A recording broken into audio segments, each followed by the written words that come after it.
What's going on, guys? This is Dave Heilman, aka Dynasty Dorks, and this is the SGPN Fantasy Football Podcast on the Sports Gambling Podcast Network. We're presented to you by WynnBET. WynnBET is now live in Arizona, Colorado, Indiana, Louisiana, Michigan, New Jersey, New York, Tennessee, and Virginia. From boosted same-game parlays to live in-game odds, WynnBET has exactly what you need to win. Sign up today. You get a $100 free bet if you bet $100 at sportsgamblingpodcast.com/WynnBET. At sportsgamblingpodcast.com/WYNNBET to claim your free bet today. State restrictions apply.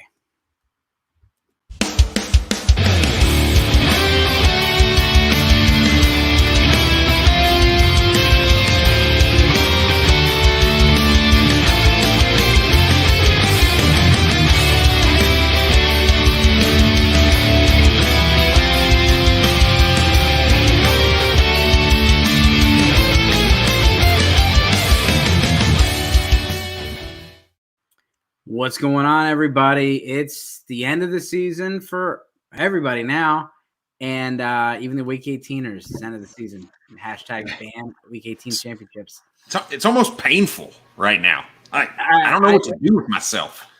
Davis Webb was like QB4 yesterday. There's so many different reasons you need to not have Week 18 championships, but check out my TikTok at Dynasty Dorks. I sent out a nice message to all the commissioners of Week 18 championships for you to send to them and remind them no mas. All right, so today we're going to talk about the NFL draft order. We know the top 19 picks. We're going to talk about some head coaching news. We have 2 head coaches fired. We have 5 on the year, some more potential fires coming. And we're going to talk about the rookie quarterbacks and some potential landing spots. But the first move that I think is going to happen is Derek Carr. If Derek Carr is not moved by the third day after the Super Bowl, the Raiders are on the hook for $40 million. That is the reason they started Jarrett Stidham. That is the reason that they wanted to keep Derek Carr from getting hurt, was because they didn't want to be on the hook for $40 million. So 40 million reasons why they did that. Derek Carr has stepped away from the team. He's obviously going to be on another team next year. Brad, if you could give one, maybe 2 teams that you think would be good landing spots for fantasy football purposes, who do you got? So I've got 2 that are kind of at the top of my list for Derek Carr. I want him to go somewhere that he's got a good core of pass catchers and a decent run game, right? I don't want him to go to a place like Houston where, the offensive line is crap. They don't really have the pieces outside of Dameon Pierce around him. So for me, the number 1, I'd love to see him in New York as a Jet. Give me that gangrene where they can depend on Breece Hall. They don't need to rely on Derek Carr's arm, but he's got Elijah Moore. He's got Garrett Wilson. Maybe they bring back Corey Davis, Tyler Conklin. They've got a solid core of young wide receivers. They got a pretty good offensive line from a pass protection perspective. That would be probably my number 1 spot. My number 2 would be another one where they've got some pass catchers. They've got some youth. They've got a really good run game, and that's the Atlanta Falcons. Seeing him throw to Drake London, seeing him throw to Kyle Pitts, and rely on that running game of if it is Tyler Algier and Caleb Huntley and Cordero Patterson next season, I'm okay with that. We talked about them before, almost 5 yards a carry from all of them, but who knows? Maybe they go out and they get a highly touted, one of these big badass running backs. We just don't know. I'd like to see that. But those are 2 spots I kind of like for Derek Carr right now. Yeah, no, I like those spots a lot. I mean, we got to see what, there's some potential with the New York Giants. You're talking about an extension for Daniel Jones. If that doesn't work out, the Giants could be a nice landing spot in a nice situation. The Jets is where I was pointed as well. I'm looking at a team that is a quarterback away from going to the playoffs. They are also a team that is not picking high, and they've already spent a whole bunch of draft capital on Zach Wilson. They're not going to be able to go and trade a whole bunch of pieces to get up and trade for a quarterback. I think Derek Carr to the Jets would be a very interesting spot. We've talked before about the Tennessee Titans being a possible spot if Ryan Tannehill were to be moved. A spot that I saw that I don't think would be the best spot, but Washington Commanders are, they're going to be in the market for a quarterback next year.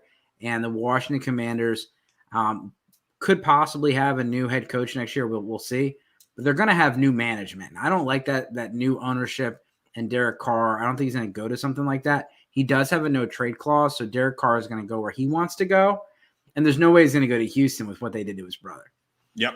Yeah, there's one other spot that I think would be interesting for him, but I really don't want him to go there because I want one of these rookie quarterbacks that we're going to talk about later to go there, and that's the Seattle Seahawks. I think they could, if they don't figure out a deal for Geno Smith, giving him the opportunity to throw to DK and Lockett and have Kenneth Walker behind him, I mean, that'd be a pretty juicy offense for me as well. Yeah, and I think the Colts actually draft a quarterback. I don't think they go that route, but we'll see. So let's check back in with the sponsors, and then let's get into our draft order. Well, let's announce the draft order. Let's just pull. There's gonna be a lot of Justin Fields talk just because they are gonna want to build a lot for that pick. I don't think they move on from Justin Fields, but that will be a conversation. Houston, they obviously need a quarterback. Arizona, then you have the Colts, then you have Seattle via Denver, then you have. Yeah. That is not something I think they expected, right, for that pick to be number 5. That's a hell of a deal right there. Then you have the Lions via the Rams. Then you have the Raiders. Then you have the Falcons, Carolina Panthers, the Eagles via the Saints, the Tennessee Titans, the Texans again via the Cleveland Browns and the Deshaun Watson trade. Then you have the Jets. You have New England, Green Bay, Washington, Pittsburgh, and Detroit. So Detroit has 2 top 18 picks, 6 and 18. You have Seattle has pick 5, and they're going to be in the playoffs. So we'll see where their next pick is. Houston has 2, right? Yep, and Houston's got 12 and 2. And 12, yeah. So they got some really good draft capital. So let's check in with the sponsors real quick, and then we're going to talk about some possible rookie quarterback landing spots. And I'm going to talk to you again about WynnBET. WynnBET is the official online sportsbook of the Sports Gambling Podcast Network. WynnBET is active in a bunch of states, and there's always tons of ways to win, including live betting and same-game parlays. The NFL playoffs are here. You have great promos, odds, and payouts. They're all happening right now. If you're ready to play, just sign up today. You receive a special offer. If you bet $100, you're going to get a $100 free bet. Limited to a state availability. There's so much to choose from. All you have to do is head over to sportsgamblingpodcast.com/WynnBET. That's just so they know we sent you. That's sportsgamblingpodcast.com/WYNNBET. An offer is subject to change. Terms and conditions at WynnBET.com. Must be 21 or older and present in the state where playthrough WynnBET is available. If you or someone you know has a gambling problem, please call 1-800-522-4700. Yeah, and if you're looking for some playoff fantasy football, our next sponsor is Underdog Fantasy. We are brought to you by Underdog Fantasy, and the season never ends because right now you can play their fantasy football playoff best ball or the gauntlet with $1 million in prizes up for grabs. They also have a ton of daily games for the NBA and NHL if that's your kind of thing. Plus, when you use our promo code SGPN at UnderdogFantasy.com, you get a 100% deposit match of up to $100. Again, that's UnderdogFantasy.com, promo code SGPN. All right, let's look at NFL Mock Draft Database and see where they are going with these quarterbacks. And the number 1 quarterback on their list, I believe, is Bryce Young. Is that correct, Brad? That is correct. So, again, Denny, friend of the show, go to NFL Mock Draft Database, and you can go and check out where some of these guys are going. They're currently projecting him to go number 2. And, Brad, if you just select Bryce Young, it'll have his measurements and his stats. And hopefully that stays on the screen. You can see where his projections are. He's projected to be a first-round pick, obviously, probably a top 2 or 3 pick in this draft. And I wanted to look, with Bryce Young, all the Bears fans out there are like, they got Madden brain. And they're thinking that they're going to get this, I want all your money kind of, they think that they're all Sonny Weaver and the Bears are going to move back 3 spots and get 15 draft picks. The further you move back, the more you're going to get in return. But realistically, you're not going to be able to move that far back. And if you're probably not going to end up moving that far back in this situation. Because if someone moves up that far, it's just so expensive. And so we have the trade chart available. We're going to go through that in a little bit. Brad, you want to talk about a few spots for Bryce Young? And I'm going to look up some trade scenarios and what it would cost. Yeah, I mean, I think the obvious two up front, pending no trades, would obviously be the Houston Texans and the Indianapolis Colts. Me personally, I do not want to see him in Houston. I would much rather see one of these rookies in Indianapolis. I just think there's a better team, offensive philosophy. I know both of them. We don't actually know the philosophy, but the talent around them in Indianapolis would be a much better situation where he would have Paris Campbell. He might have Alec Pierce. He might have Michael Pittman and Jonathan Taylor in the backfield, a pretty solid offensive line. I just think it's a better situation. So what I'd like to see is Houston bring in a head coach and a staff that kind of leans towards Ohio State, really likes C.J. Stroud's measurables and what he brings to the table. And I want to see Bryce Young, particularly with those pass catchers in Indianapolis. There are some opportunities for some teams to trade, right? Detroit with their 2 draft picks, they could move up. I just don't know. Detroit has been very good from a draft perspective under this new regime. They haven't done anything crazy. They've taken offensive linemen. They've taken defensive linemen. They've done what they need to do to really start to build a very good foundational team. They drafted a really good corner in Okudah. I think they continue to do that. So I don't necessarily see Detroit moving up to take these guys. But there is a possibility that one of them fall. There are some really, really good defensive players at the top end of this draft. And maybe that just tends to move these guys down. I just find it hard to believe that one of them or really both of them make it past the Houston Texans at the number 2 pick. Yeah. And so, a really interesting move would just be the Texans moving up one spot. And the Texans, they could have just not had to do that yesterday by losing that game, but they did. Lovie Smith is a Bears legend. The number 1 overall pick on the trade chart is valued at 3,000 points. And last year, Move the Sticks, myself, a lot of people just did research on what the trades were last summer, and this trade chart is what they're using. And so 2,500 points for pick number 2. So it would cost them a second-round pick to get up one spot. Yep. And the only pick they have in the second round is going to be pick 33. And so it would be 33 and 2 to move up to pick 1. The Bears would and should do that all day. The Colts are interesting. They do not have a third-round pick because they traded it for Matt Ryan. But the Colts would have to give up their first pick, which is pick 4, which is 1,700 points. They would have to give up a future first-round pick, and all future first-round picks are treated as a mid-first or a mid-second. Yep. So it'd be worth 1,000 points for pick 16 in 2024. And maybe that gets it done, but they're probably going to have to throw a third-round pick on there as well. So you're looking at the Bears getting pick 4, a 24 first from the Colts, and their it's going to have to be probably 2/3 because they don't have a third. Actually, they don't have a third rounder in 2023, so they're going to have to either do like a 4th and a 2nd or something like that. The Raiders, I think, is an interesting one. The Raiders have it, and it almost works perfectly with the chart. 1,400 for pick 7. 1,000 for pick first round pick in 2024, and their third round pick, actually their second round pick, which is worth 510 points. And so that right there gives you right around 3,000 points. And the Bears are able to walk away. Obviously, if players are involved, it gets a little bit more interesting, but that's where we're at. Sober Money, what's up, man? But I do think that those are the 2 scenarios that people are looking at the most are the Raiders and the Colts. I think the Colts make a whole lot of sense, especially for Bryce Young. But I think the Raiders make a whole lot of sense for Bryce Young. Plus, they're going to have more capital if they do trade Derek Carr. Yep. All right, let's go back here. Yeah, I cannot imagine Chicago paying that to move up one spot Houston paying up to move one spot. Do they really see that much of a difference between Bryce Young and CJ Stroud to give up that high second?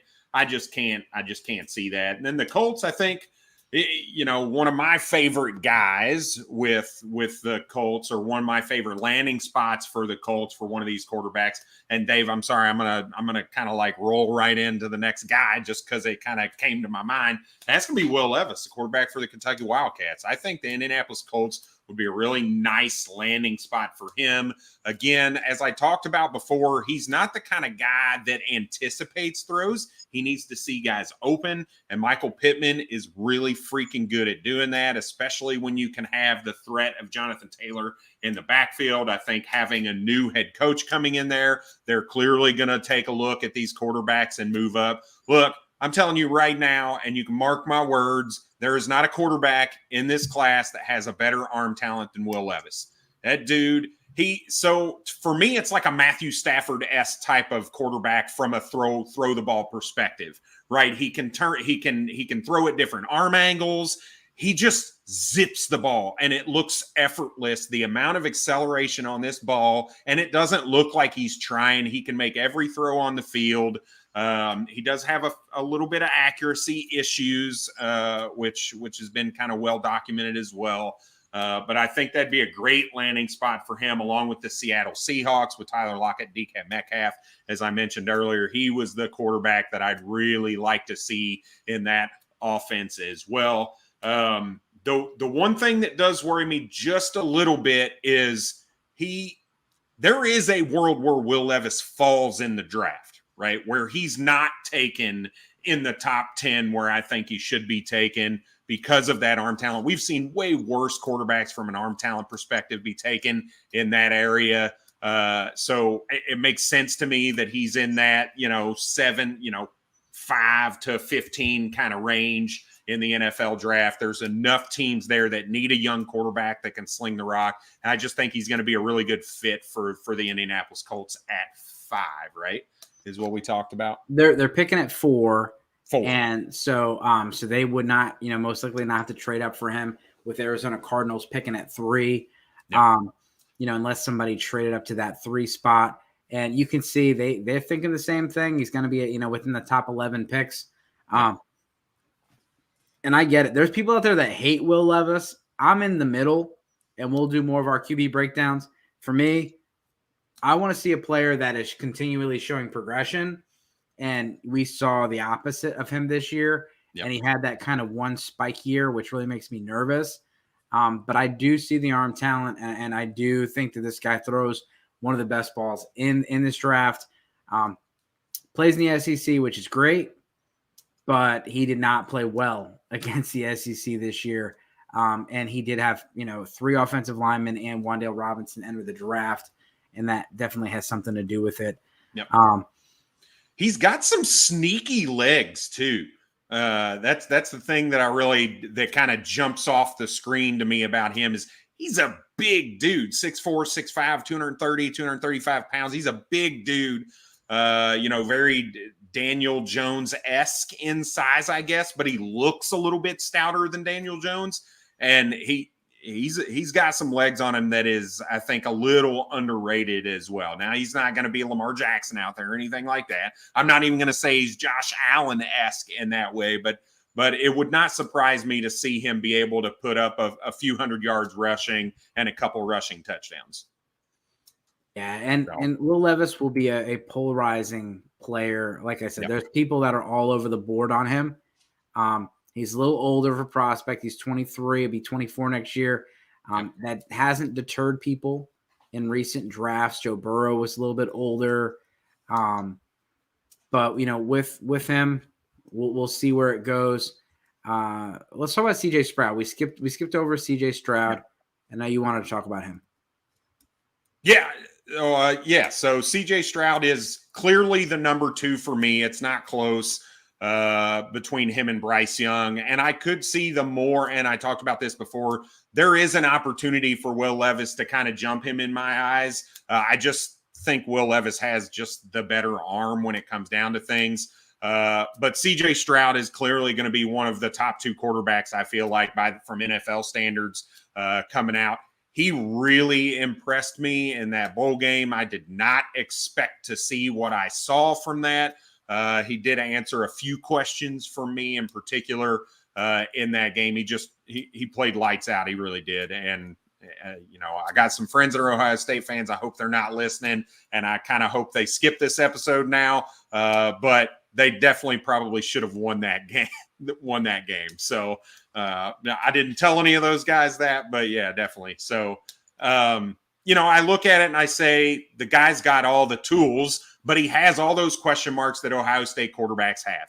Can they progress through their reads on the field, right? That's always kind of the knock on pretty much every Ohio State quarterback that comes out. It's not like their wide receiver room where the wide receivers coach get them prepped and coached up for the NFL. The quarterback's coach in the offense just doesn't necessarily do that for the quarterback position.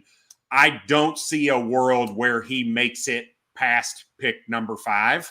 Pick number 4. If he's there for the Colts, I think the Colts have to take him. It just makes sense to me there.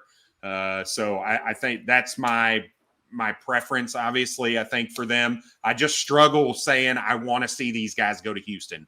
But Houston's going to take one of these guys. There's no way that one of them does not go there. I just don't think it's an ideal situation. If either of them go, I think CJ Stroud and his legs are probably the better option for the Houston Texans, especially from a fantasy perspective. I think he's just going to produce a little bit better there with as messy as that offense is going to be. Yeah, there'll be a lot of talk about Bryce Young's size. Obviously, you've seen some of these smaller quarterbacks do well. He's not going to fall in the draft or anything like that. But yeah, CJ Stroud because he's not a runner. But he was able to run in that game the other day, and it was the difference in the game. For me, it's 1A and 1B, and then Will Levis is there. And I think without an injury, Hooker would have been up there with Levis for me. The next guy to talk about is Anthony Richardson, and I definitely disagree with the number 9 projection, and I think anyone watching this episode is going to see that and have something to say. This is a player that is extremely raw and is a player that needs to develop as a passer. And so I think there are some very logical landing spots for him. I think Seattle behind Geno Smith for a year is a great landing spot for him. He's not, I don't think he's going to be able to go out there and start year 1. And so going to a place like Seattle, who's got, they got 2 first-round draft picks, I don't think he's going to take that first pick. It's going to be the mid-first round where somebody takes this guy and you develop him.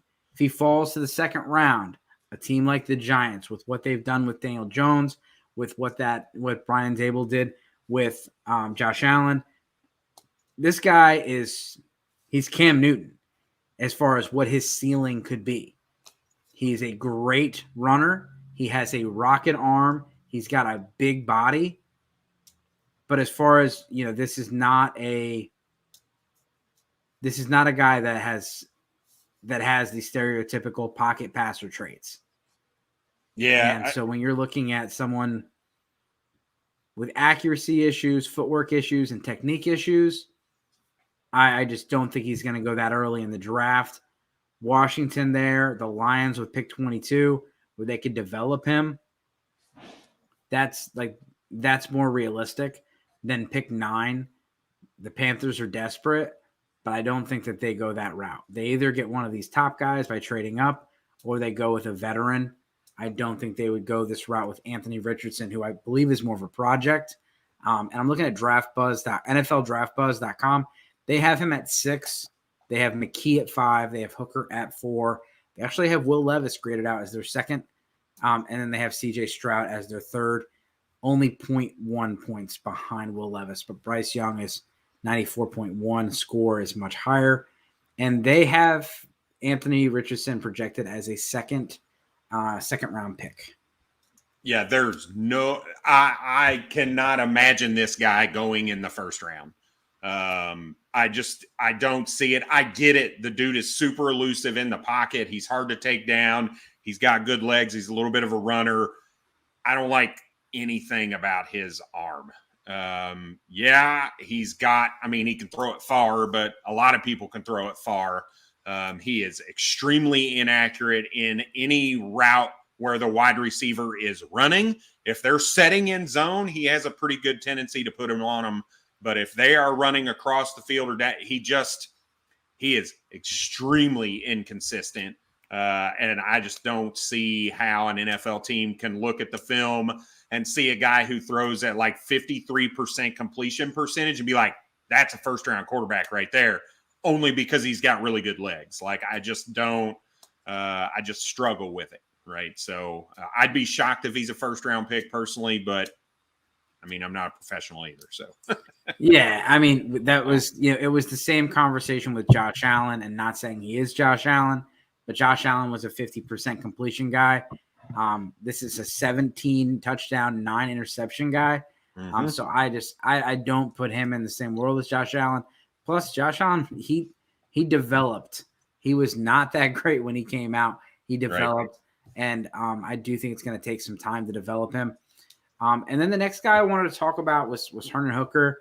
And, last episode, he was my guy. I was the only one that had him in the top 5, I believe. And this guy came on last year, and I don't think it was just, just a situation where he just came on last year. I mean, this guy, the year before, had quietly had a very good year, but Tennessee wasn't making as much noise. So in 2021, he had 2,945 yards with 68% completions. He had 31 touchdowns and 3 interceptions. He took 36 sacks. That's the concern. His QB rating was 182. He was great. The year before, he didn't get as much playing time. The year before that, not much playing time. This year, 27 touchdowns, 2 interceptions. So you're talking about a guy that has thrown 58 touchdowns and 5 interceptions and 6,000 yards in 20 games. That's damn good. Yep. And does he play for like Alcorn State or Liberty? No. He plays for Tennessee. And if he doesn't get hurt, Tennessee could be playing tonight. I mean, this guy absolutely looked the part. And, yeah, he had some good receivers. Cedric Tillman, going to be one of the top receivers in the draft. You're going to see Jalen Hyatt, one of the top receivers in the draft, won the Biletnikoff Award. This guy right here is an absolute stud. The ACL injury is a concern. I do not think he falls to the second round. I think somebody uses that 5th round option, takes him at the back end of the first round. And when you're looking at these quarterbacks, that's a great position for him, because you're looking at these guys, you're talking about, oh man, I like this guy, but is he going to go to the Houston Texans and just ball out? Like, is he going to Joe Burrow turn this organization around? Houston Texan fans hope so, but we've seen a lot of people that are the other way, and then they crumble because they're put into a situation he's put in a bad situation. Where does NFL Draft Buzz have him projected? Late first round. Brad, what are some teams for Hendon Hooker over here? Yeah, I don't think he's a first-round pick. I don't think he's going to a team that needs a starter at the moment. I like your call of Seattle with Geno Smith there. I think let's say the Giants can't get anything long-term figured out with Daniel Jones, and he's there for one more year. I think sitting there behind Brian DeBall would be a good call for them, because you saw Brian DeBall kind of unlock Daniel Jones's legs, right? I may not be mistaken, right? They could they can't pick up his 5th-year option, can they, I guess? No, they've already declined his 5th-year option. They can tag him. So they have to sign him. So they can tag him, they can transition tag him, or they can sign him to a long-term contract. And a long-term contract doesn't mean 7 years. It could be right. 2 or 3 year deal for Daniel Jones. They're already talking about a potential multi-year deal in the works. Yep. I think Miami might be, I think Miami is questioning things right now. There's a lot of unknown with Tua and his health and whether or not he's going to be able to stay out of this concussion deal. I think that'd be a nice place for him if they decide, you know what, we're going to, I'm not saying he's taken to his job or something like that, but, Tua's got another year on his deal. If they choose not to pick up his fifth-year option, now you're looking at a situation where Hendon Hooker gets to sit behind Tua, see Tyreek, see Waddle, and then turn around and start maybe if they don't pick up that fifth-year option on Tua and let him walk. I think that'd be another interesting spot for Hendon Hooker as well. Yeah, and I'm looking at teams that if you're looking at the draft order, maybe you're not looking at teams that are in the back end of all these playoff teams. You do have, you don't know what's going to happen with the Packers and their quarterback situation. They don't know if Mac Jones is going to be with the Patriots next year, or maybe he goes there and competes with Mac Jones. He's probably whoa! Don't just discount Bailey Zappi like that, man. You just threw him to the wolves. Come on. We saw him singing Stacy's Mom, and that was the last highlight he had this year. Oh, I got another. Since you brought up some kind of embarrassing stuff, I know you brought up Will Levis and the mayonnaise and coffee. I was also reading that he eats bananas with the peel on. Just FYI. Yeah, that's interesting. Will Levis, he definitely is got a characteristic. He's got a good social media following. But, you're looking at, a team like Carolina, if they can't get anything done at pick 9, they could trade up from pick 40 and go and make the move. You're looking at the Rams pick at 37. They got Matthew Stafford. Maybe they go and get Hendon Hooker to sit behind Stafford for a year. You do have Detroit picking at 18. You got Seattle picking at 20. Baltimore at 24. There's some interesting places, and some of these teams could trade back. Tennessee could trade back from 11, collect some picks, and take Herndon at 32, 31, 30, and get that extra fifth-year option to let him sit and rest. And he may be ready. He hurt his ACL a month or two ago. Yeah, he may be ready when the season starts, but he's going to miss a lot of training camp and things like that, and that's why I think it'll hurt his stock. But I do think he goes the end of the first round and ahead of Richardson, somewhere behind Levis. Yep. All right. Well, let's go ahead. You want to talk head coaches? Let's talk head Monday. Coaches. Got a lot of guys getting fired, a lot of guys stepping away from the team, right? We had a lot of guys leave earlier in the season, right? We saw Frank Reich get fired. We saw Nathaniel Hackett get fired in season. Unfortunately, Black Monday did not come for Brad and the method of Josh McDaniels being moved on from. I think he ruined my man Derek Carr, but it is what it is. There are plenty of other coaches to talk about here. We saw Arizona move on from Cliff Kingsbury and their GM. We saw Houston move on from Lovie Smith after he gave them the middle finger on the way out by screwing them out of the number 1 overall pick. We saw my Cleveland Browns move on from their defensive coordinator, Joe Woods. If you've listened to us, you've heard me say that a number of times throughout the season. Look, this guy is wasting our talent in Denzel Ward, Greedy Williams, Myles Garrett, some of these other guys. They moved on from him. We just saw today Todd Downey, the offensive coordinator for Tennessee Titans, fired and released. So that's a very interesting call to see kind of who they bring in and what their philosophy is. Really kind of probably tide changing there with Derrick Henry going on age 29. Ryan Tannehill coming off a pretty bad season. 7 losses in a row for the Tennessee Titans to end the season. And Carolina is the other big one, right? Matt Rule got fired in season, so they've got some interviews prepped for Steve Wilkes and that staff there. Right now we have 5 that are looking for new head coaches: the Indianapolis Colts, the Houston Texans, Carolina Panthers, the Arizona Cardinals, and Denver Broncos. And another one that could be looking for a quarterback here or a head coach here soon is the Los Angeles Rams. So Sean McVay is that guy that joins your dynasty league, trades all of his future first-round picks, and then he's out after year 3. He says he doesn't want to be around for a rebuild. the coach that was the announcer was like, "You're so young. Like, what are you doing?" He does that. Aaron Donald could be out. Matthew Stafford could be out after this year. He gets paid $56 million to play next year. He's going to be back. Yep. But they could be in the market for a new head coach. Washington Commanders, I'm surprised that hasn't happened Riverboat. Yeah. Atlanta Falcons. I didn't expect Josh McDaniel. A lot of these 1-year deals. It's not very often you see a coach get fired after 1 year. Just so bad. It just does so bad. Nathaniel Hackett, he lasted. Urban Meyer lasted longer than him. I mean, it doesn't go.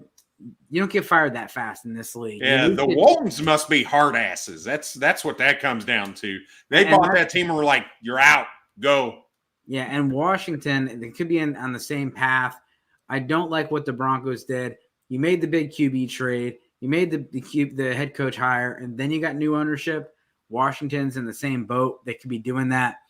And we'll see if Riverboat Ron stays. I'm just shocked that he's not fired. But he could easily be the next one out. And then, we'll see. They need to move on. I think Scott Turner needs to be looked at to move on from there too, right? The inconsistencies with that offense. He is definitely not Norv Turner reincarnated. Yeah. And, with Norv Turner, he had stable quarterbacks. And the Washington Commanders, I think they had 27 quarterbacks in the last 10 seasons.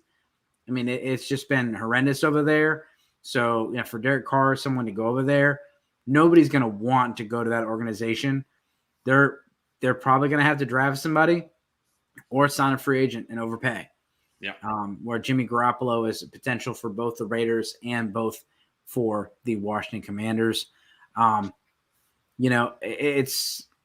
going to be interesting. And the Rams, but, for fantasy football and dynasty implications, what we saw with Minnesota and what it did for Justin Jefferson and what it did for Kirk Cousins and that offense, that's exciting. And then you see an offensive coach go to Denver, and we expect it to all be good, especially because of Russ.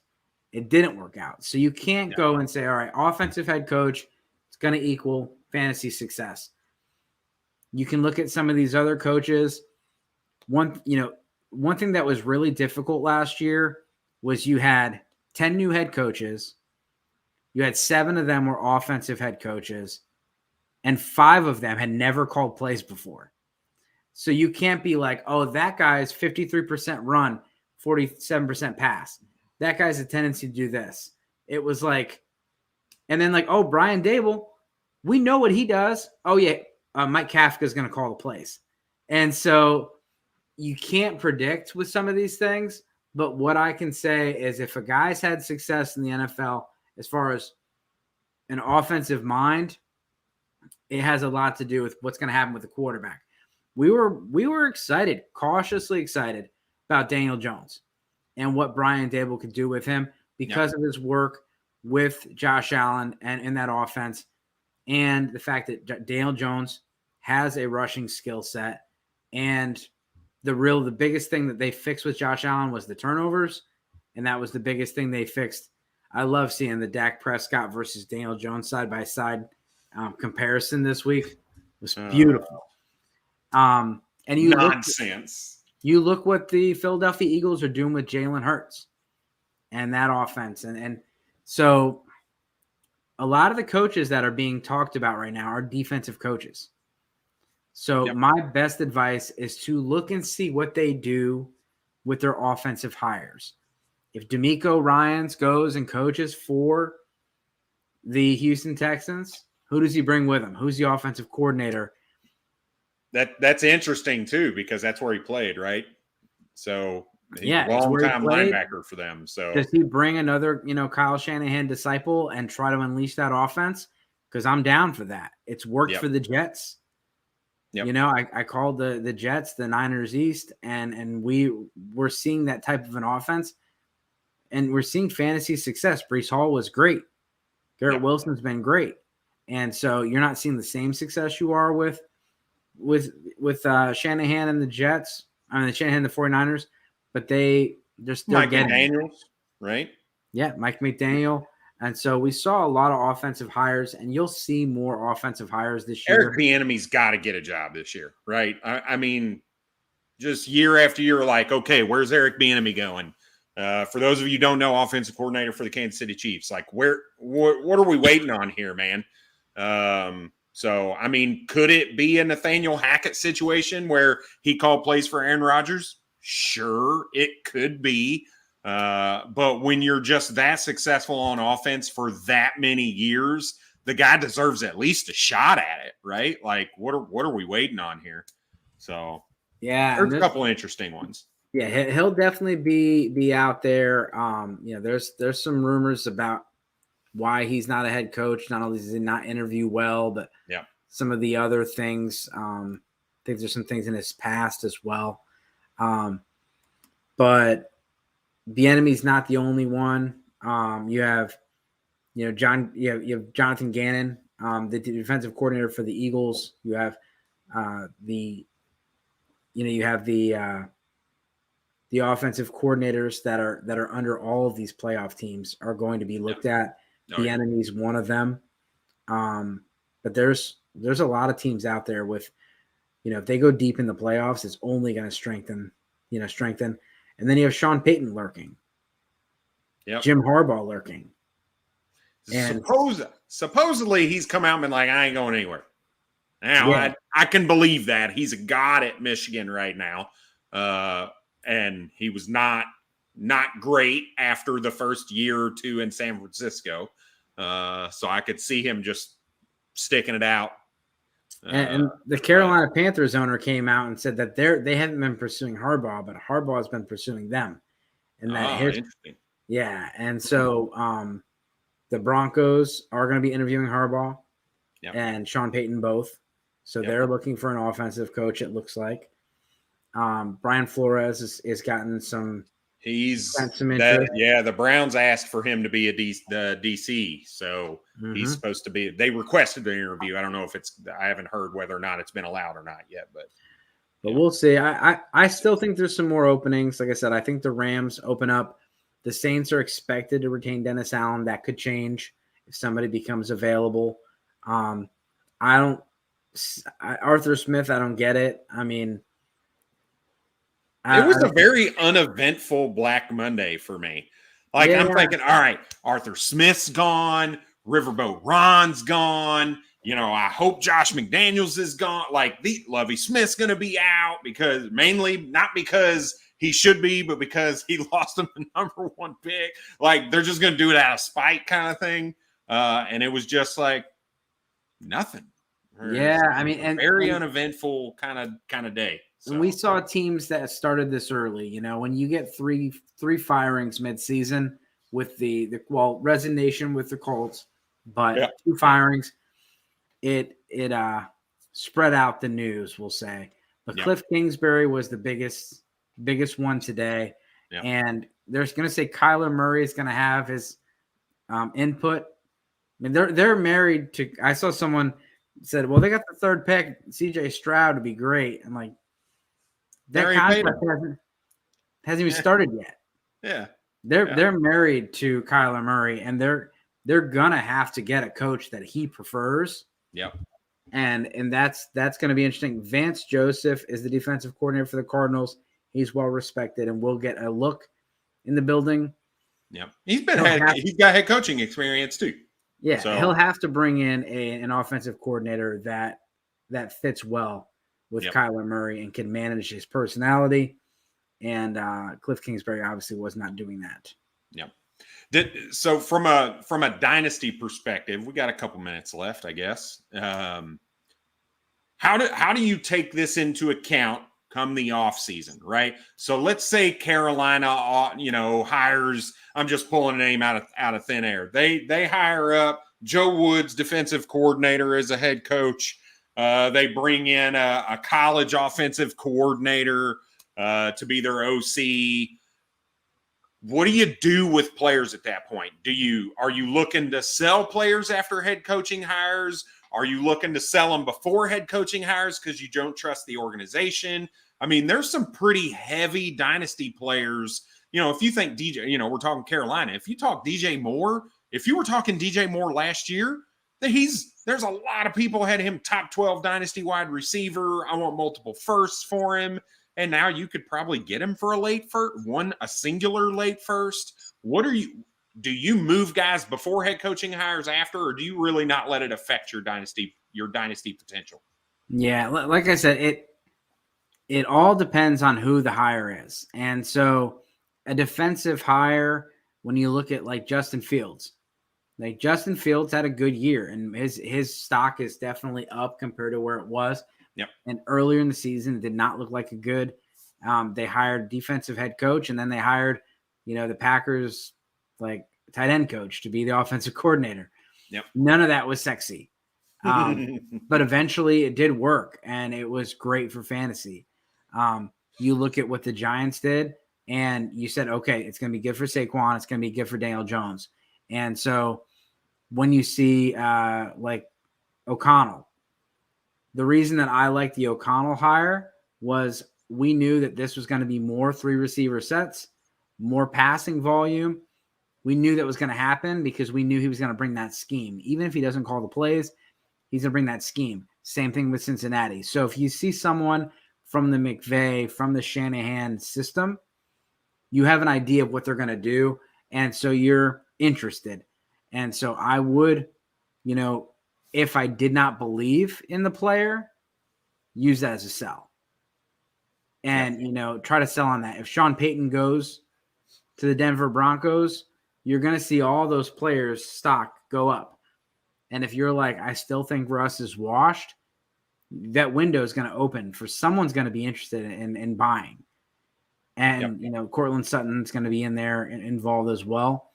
And, a lot of these guys, you're going to probably have to sit and wait, because it sounds like a lot of defensive, or unknown as far as the head coaches. And Bieniemy, that's really one of the top offensive coordinators that you can think of. I mean, Byron Leftwich. Yep. You're thinking of guys that made teams that made the playoffs. So the Giants would be Mike Kafka. I haven't heard his name anywhere. You have Byron Leftwich. I haven't heard his name anywhere. Kellen Moore. I don't know who the offensive coordinator for the Eagles is. You have, a lot of the head coaches in the playoffs call the plays. Yeah. And so is someone from the Bengals organization or the Bills organization, like, is Ken Dorsey going to be up there? I don't think so, after we saw him explode in that booth week 2 or 3. Yeah. Yeah. Well, and he's another guy who's got a ton of offensive coordinator experience. He's got some head coaching experience under his belt. So that'd be an interesting play there as well. But yeah, he was a QB coach for a while. He's only offensive coordinator for 1 year, but he's been a QB coach. He was Cleveland's offensive coordinator before. Dorsey? Yeah, I'm pretty sure. Yeah, and so with Ken Dorsey, I mean, he's someone that will be up there soon for he's after being in Buffalo and the success that they had, filling in for Brian Dable. But you look at all the playoff teams and you look at their offensive coordinators, and people are going to want some of that juice. Oh yeah. Yep. Well, that's one of the big things in the in the offseason is when coaching hires happen, player evaluations start to change. People start to change their mind and what they're going to do. No, I guess he wasn't. For some reason, I was thinking he was an offensive coordinator for the Browns. He was a quarterback for the Browns. Well, I know that. Dorsey. I'm going to have to look now. Maybe there's some other door. I don't know. Either way, moving on. Yeah. I'm showing my ignorance on live air. Oh, you're good, man. You're good. And that was that was the reason. The only reason I knew that was because we talked about it last year. We talked about how Dorsey was new and we didn't have anything to go off of. Like with Houston, Pep Hamilton was the offensive coordinator, so we knew what his tendencies were. At least we could point to that. Not that we're saying he's great, because last time he was an offensive coordinator, got fired, but that's what we see. So for me, the offseason is always interesting to see where the teams are going to move. And I do think that the hirings will give you tea leaves for what moves they're going to make in the draft and in free agency. Do they get an old school coach? They get a defensive coach?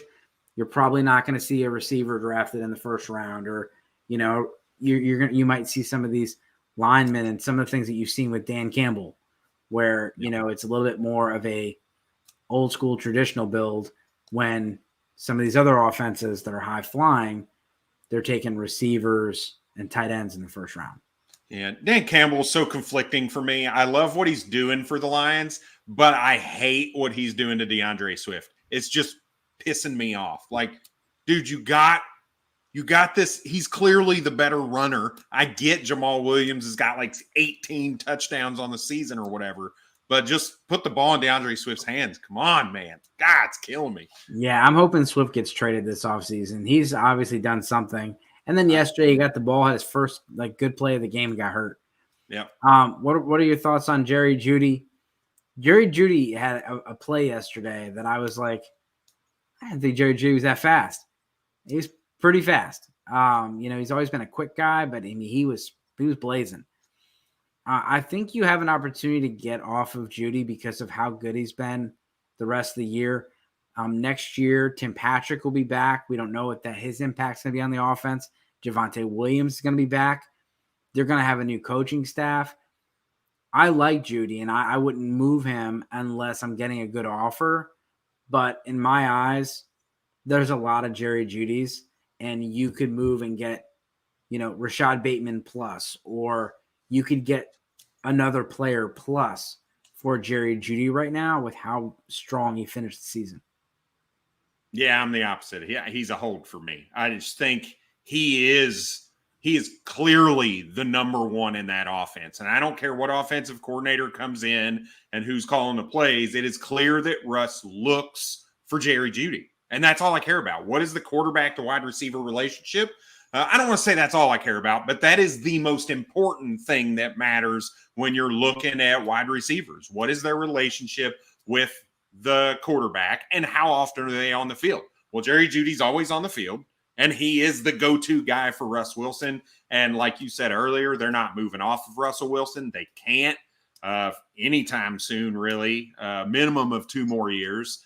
And to me, I'm going to take that Jerry Jeudy and the targets that he's getting, because I think the upside is there if they can get Russ back to Russ. Ooh, I almost dropped it. If they can get Russ back to the Russ of the Seattle Seahawks. Yeah, and I'm not saying he should move. He should move on from him, but the price is right with any player. And Judy's his was high, then went down, and the stock's on the way back up. And so now is the time where you can capitalize on that and get a good player plus a pick for Jeudy. I don't view him as a top 12 dynasty receiver.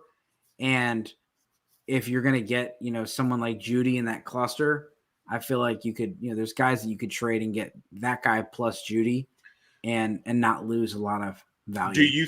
Do you think so with that being said, do you think you could move Jerry Jeudy in a late, or would you and could you move Jerry Jeudy in a late first for like a CeeDee Lamb, DK Metcalf? Like, would you move for one of these other bigger, who you would say is probably a top 12 dynasty wide receiver? Yeah, you can go both directions. I mean, you can go Jerry Jeudy plus a late first and go for one of these guys. Like, if you look at a rebuilding team, that's a move that they're going to want to make. They're going to want to get a player. Everybody wants to get 2 for 1. They want to get a pick and a player for that player. And so if they're going to move DK Metcalf or move a CeeDee Lamb or T. Higgins, something like that, they're going to want to get a lesser player plus a pick. And so if you dangle a first out there plus a player like Jeudy, you can get someone like that. Or, I don't know if Jalen Waddle's low enough right now that you could possibly get Jalen Waddle. But I mean, I might do the opposite and go backwards and sell Jerry Jeudy for Jamison Williams in a first, or Jamison Williams in a second, or go and get Rashad Bateman and something like that, where I feel like next year Jeudy could be right on the same playing field as those guys, and I got the pick.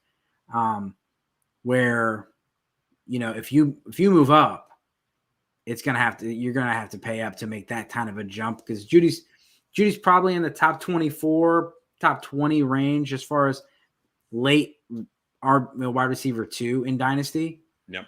So if you want to move up into that top 12, it's going to cost you at least a late first, maybe more. Yep. Yeah, and I mean it's team dependent to me, right? If you're a piece away from competing, if I could move Jeudy in a mid to late first for one of those guys, I'm going to do it if I think it puts me in championship contention. Whereas if now I may look at it the other way, if I'm in the shoes of shit, my team is garbage, I need to move Jeudy because he's the best piece I have. Now, if I can go get, some of these other guys plus a second round pick, we talked about Jamison Williams before, and I think you're the one who, I was like, let's go buy Jamison Williams. You're like, if anybody held on to Jamison Williams this long, they're not moving him. So I feel hard pressed to think you could get Jamison Williams and a first for him. But I think you could probably get Bateman because he didn't do a whole bunch, but I don't know if I'd want to move from Jeudy to Bateman either. So, like right now, the ECR, because people haven't updated, ECR has Jeudy at 27, Rashad Bateman at 30. So I don't think that's going to happen. Your boy George Pickens is at 23, Jamison Williams at 24. They're above Jeudy, so it would be more, it would be stepping it down more than that. You would have to go to like Calvin Ridley or Amari Cooper plus a pick, or I'd be interested. I've got Jeudy in one league, and now I'm gonna go talk to the Pickens owner. If I could get Pickens plus for Jerry Jeudy, well, this is saying you can't, because this has Pickens at 23, be and Jeudy at 27. So you might have to do Jeudy plus. But if you're gonna do Jeudy plus and get into the, we'll say Garrett Wilson territory, Garrett Wilson's at 10, Judy's at 27. In my rankings, Jeudy, I think, is around 23, 24. But I have Wilson as a top 10 guy. Yeah. It would take a first to make that leap for Wilson or Olave. Let's see. I like it. I'm trying to pull my rankings up. Well, hey, Sober Money, we appreciate you, man. Appreciate you hanging out with us. If you get the time, like, review, throw your questions out there. We'll try to get to them. You can get us at SGPN Fantasy Football on Twitter. And I'm Dynasty Dorks, and this is at FF Bourbon Dude. Hit us up on Twitter. Listen if you have any questions. And as always, good luck this season. I'm gonna end the podcast, but if you want to stay for a second, cheers.